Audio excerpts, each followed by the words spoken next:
కాదురా, ఈ మాట తెలిస్తే కంసప్రభువుకి ఏమవుతో తెలుసా, ముక్కలైపోతావు అన్నాడు.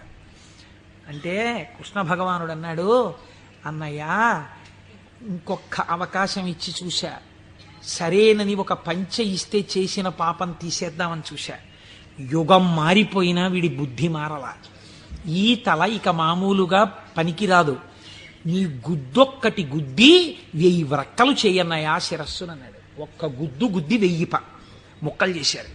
నోటి మాట సంస్కారంగా ఉండాలి. మాట సంస్కారంగా ఉండడం మొదట నేర్చుకుంటే చాలా తప్పులు దిద్దబడిపోతాయి. అందుకే శివుడు చెప్పింది ఈ మాట వైకుంఠంలో చెప్పకు. నీవు ఏది చేసినా ఈశ్వర ప్రజ్ఞకి ముడిపెట్టు. నీ కొడుక్కో ర్యాంక్ వచ్చింది, ఇది ఈశ్వరానుగ్రహం అండి, మా అబ్బాయికో ర్యాంక్ వచ్చింది. నువ్వు మంచి పంచె కట్టుకున్నావు, ఈశ్వరానుగ్రహం అండి, ఓ పంచె కట్టుకున్నాను. నువ్వు ఒక ఉపన్యాసం చెప్పగలిగావు, అది పరమేశ్వరానుగ్రహం అండి, నా చేత ఒక ఉపన్యాసం చెప్పించాడు.